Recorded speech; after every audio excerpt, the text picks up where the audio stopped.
billions of dollars that were in it, and now that is done. And historic bipartisan legislation reauthorizing the Violence Against Women Act, establishing a new, again, in addition to that, establishing new cyber provisions against Russia. The bill goes on and on. It's $1.5 trillion. This victory in that bill, this victory for the American people, builds on Democrats' actions to lower costs for families. Congress and the presidents have been hard at work to create jobs. How about this president? 6.6 million new jobs were created last year. Grow the economy, fastest rate of growth in 40 years last year.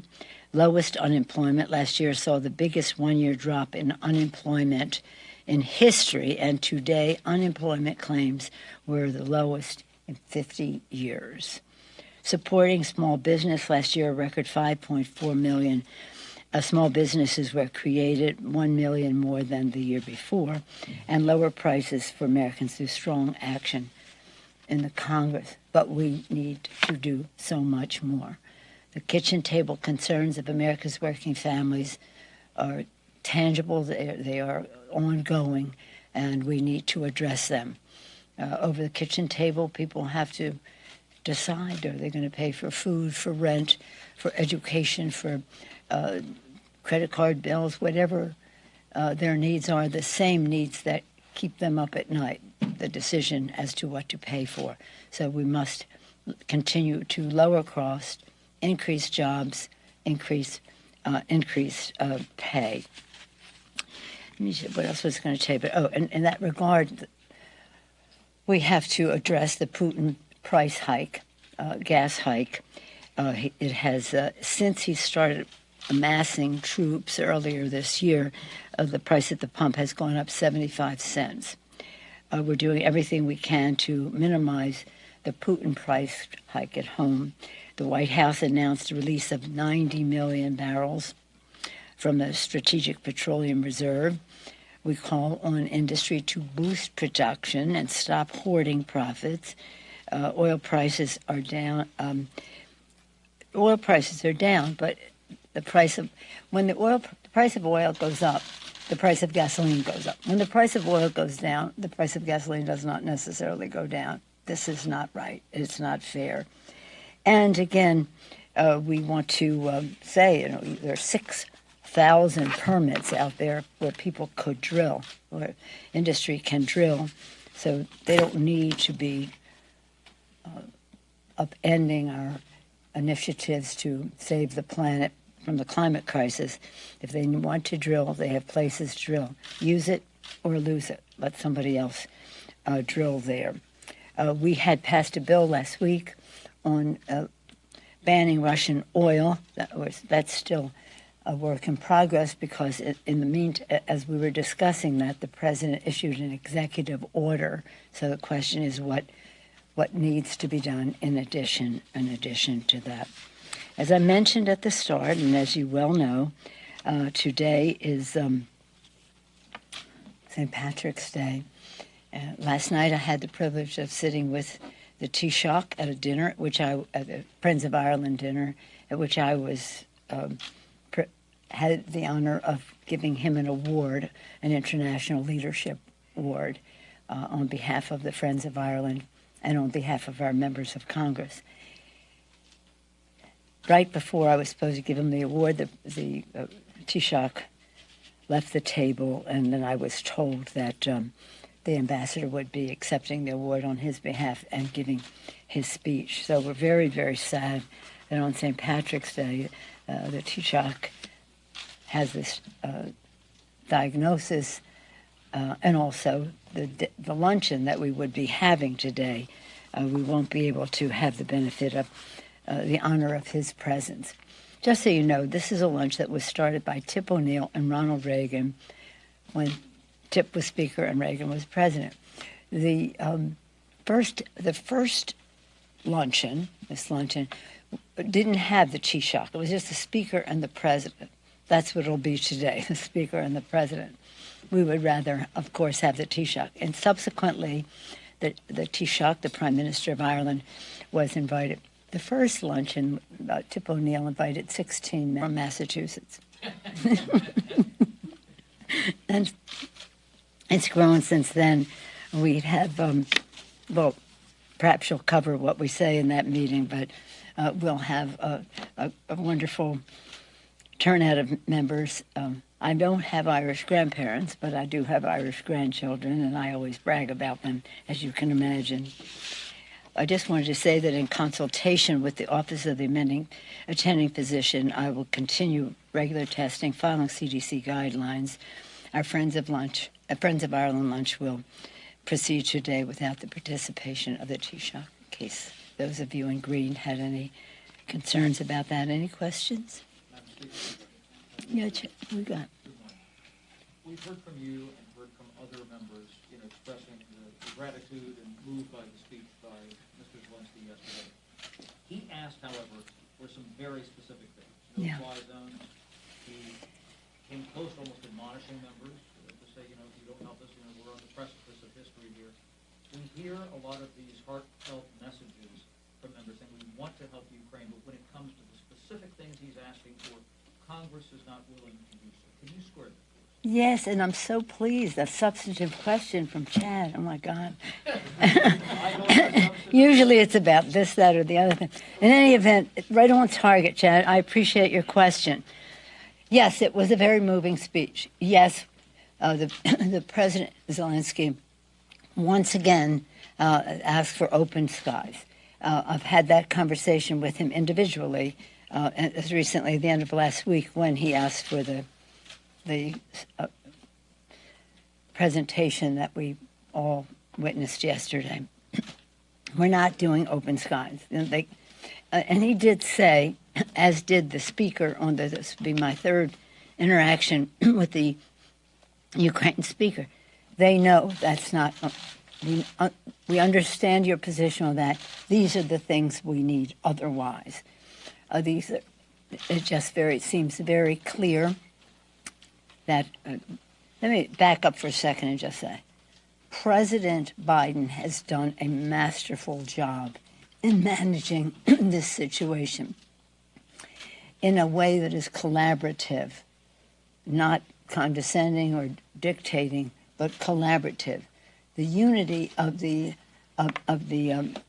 G7, not only the G7, but the NATO alliance has been remarkable to behold. They are all unified with how we go forward. And how they are unified on how we go forward is that we are not going into Ukraine. It is not an Article 5 situation. We are, however, prepared to supply Ukraine with very sophisticated equipment, some of which was alluded to yesterday, and some of which the President already announced. Was it 11:30 yesterday? A couple hours after President Zelenskyy's presentation. The leadership of some of the committees of jurisdiction, Intelligence, Armed Services, Foreign Affairs, and appropriate subcommittees, and the leadership had a briefing later in the day on what some of the possibilities are, the upside, and the challenges that other requests make. Is it appropriate for him to ask for those things? Of course. Even if your side is so, even if the Congress is in a position that they're not willing to give him what he's asking for? Of course it's appropriate. The fact is what he wants is a result. He wants a result that says we have to, if you are not going to give us air cover with your own personnel, we need air cover or we need equipment to effect air cover so that we can take out whatever the Russians are putting forth.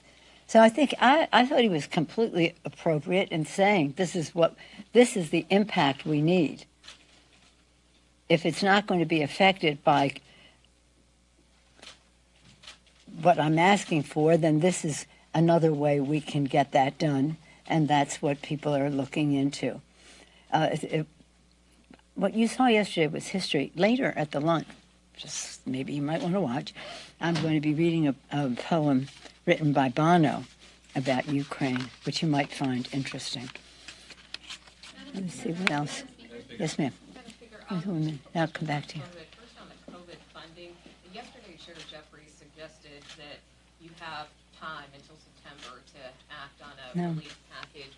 Is that your view? Are you going to take the time with this, or do you want to do something sooner rather than later? And then just with respect to the dinner last night, can you say roughly how long you were sitting next to the T-SITch, and do you have any concerns about your health at this point? No, I don't, and I get tested almost every day anyway because, so she immodestly, many times I see the president, and you have to be tested to do that, and really for the safety of my colleagues with whom I come in contact. The Taoiseach had on a mask when he sat down, but then when he started to eat, he took off the mask, and then was right during the appetizer. They called him aside. We didn't know why, but then sometime later, when it was my turn to speak, they told me how we would proceed, that he would not be speaking. So I wasn't measuring it minutes, but part of it was masked, some of it while he was eating, but it was during the appetizer that they took him away. I think we need all the money we can get to have the resources that we need to fight COVID. The last thing we need is another variant. The resources that we would have had in the bill, I think, need to be enhanced now because we're another week later and we still don't have it. Because you know the history. In the beginning, we had these therapies which were the vaccines which were in sub-zero ice temperature, ice protection with a short shelf life. And that was a fragile therapy, but it worked. And now we have pills that come in a box that can last a long time. You can take at the onset if you feel a symptom, and it can prevent it from going forward. What's important about that and why we need that money is because you want to stop transmission. Transmission creates variants. Variants are different, and they present different challenges. So this is nothing to mess with. I think we need even more money than the compromise was. The Republicans did not want to spend money on COVID, and they don't like the state funding. So we took some of the state funding, only half for the money. I was very disappointed, I have to be very honest with you, because we need the money to buy the pills. The pills exist, the science is there, but there's a market out there as well beyond the U.S. And we have a responsibility to other countries. So I think we have to get on with it. I respect what the distinguished chair said about, well, we have time. Well, we have a little. But we need more. The more time we have, the more money we need. Yes, Jake. I just want to dig into that a little bit more on the COVID relief. This will be your third time. My third time when I asked about COVID relief? Yeah. Well, it's substantive. You like substantive questions. So yeah, well, while people are dying in the Ukraine and all of that, Anyway, go ahead. Do you plan to offset it? How do you? Yeah, we have to offset it. Mm-hmm. You do? We have to offset it, and that's what we'll have to go to, and I would hope that the sensitivities of those to any offset would be, the equity would be weighed as to what we need to do to save lives and livelihood and prevent the creation of a new variant. Yeah, it would be offset. You said you're disappointed. Yeah, we don't have it right now. We have everything else right now, that we don't have it right now. What's your message to those colleagues who nitpick kind of over that? I've communicated my message to them. Yes, ma'am. You mentioned that you had hoped for more money in this COVID aid. Yes. The president originally requested $22.5 Yeah. billion. Have there been conversations with you and President Biden about the disappointment last week? No, frankly, our conversations have been about Ukraine since then. We're happy that he signed the bill. There's so much else in it that meets the needs of America's working families. But I speak regularly with the president about one subject or another. So we know we have to do more. Now, what I've said to the administration is we can't ask for more. You must ask for more because you need more, and you can't expect this to turn around like that because the legislative process takes time. We want it to be bipartisan. We need it to be paid for, and so let's just go for a bigger chunk. I think they should be double what they asked for, and because even with when they were asking for like 20 some, it was only going to get us to June. It was only going to get us to June, so we need more. And it shouldn't even be a big conversation. We need it.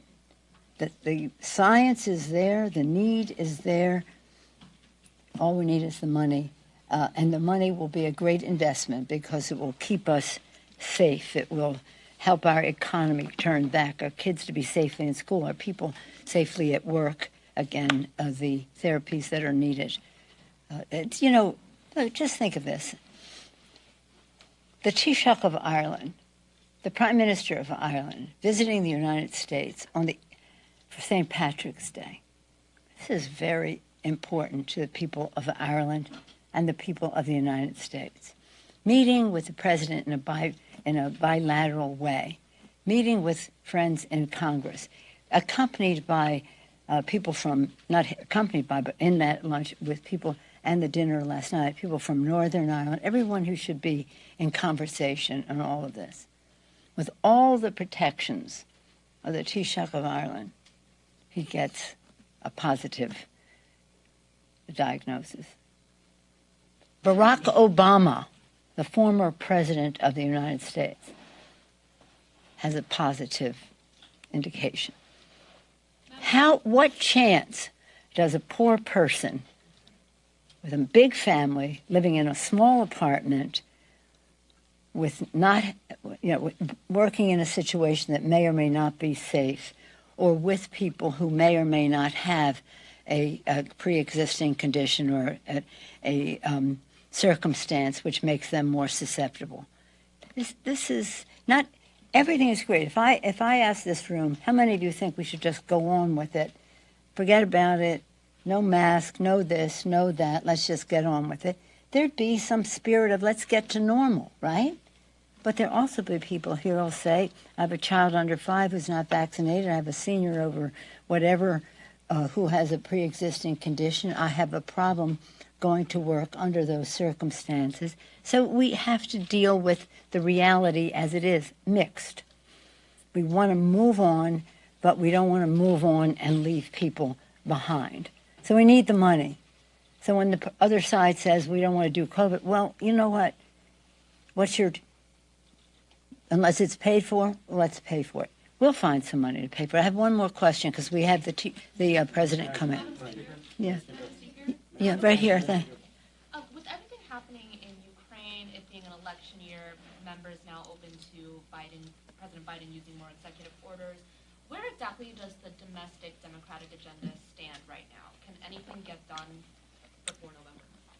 Plenty has been done.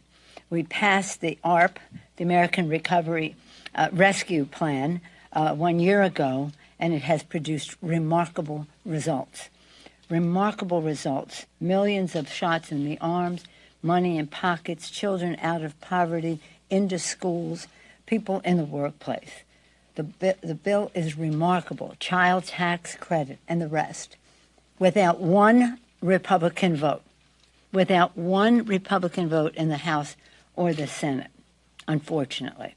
We passed the bipartisan, barely bipartisan, but nonetheless proudly bipartisan infrastructure bill to create jobs, and we unleashed some of that money yesterday, a couple of days ago, when the president signed the bill. So in terms of job creation, nearly 7 million jobs, unemployment cut in half, people off of poverty, we've done a great job. But more needs to be done, as I said before. Until the kitchen table concerns of America's working families are more safely under wraps, we have much more to do. And we have to take great pride in what we've done, as the president did in the State of the Union. He showed progress, but he gave hope because he recognized with his empathetic heart, with his empathy, that people still need concerns. So we have a lot to brag about, but we are not finished yet, and we will continue to do that work. I'm very proud of the work of our members. They are remarkable. I get a lot of compliments for the work of the House Democrats.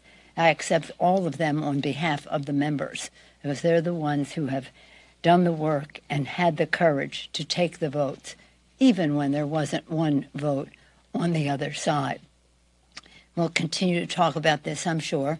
We still want to get some things done that in our other agenda, the Build Back Better legislation. I don't know what that will be, but what it will be paid for. It will be non-inflationary. It will help reduce the national debt while it meets the needs of America's working families. Lowers cost for health care, lowers cost for child care, lowers cost for home health care. At the same time, enables children to go to school, universal pre-K, and again, goes a long way to save the planet for the children. We won't get everything in the bill just yet, maybe, but whatever we get will be important and it will be paid for. And I couldn't be prouder than the work. And again, I'll come back to praising our president. And I was in Munich, I think I told some of you, he was so acclaimed by all of the heads of state that were there, and defense ministers, foreign ministers, and all the rest, for how he was a unifying force. You heard me say, John F. Kennedy, ask not what your country can do for you. You all know that. The very next sentence I said to the president was about him. To citizens, people of the countries of the world, ask not what America can do for you, what we can do working together for the freedom of mankind. It's exactly what Joe Biden did, working together. Not condescendingly, but very respectfully. So I couldn't be prouder of him, and I look forward shortly to welcome him to the Capitol, where he will once again take pride in his Irish heritage. Again, we all take pride in the pride he takes, because the pride he takes in his heritage is the spark in him that enables him to take pride in your heritage. Thank you. Did you pass that exposure? Thank you.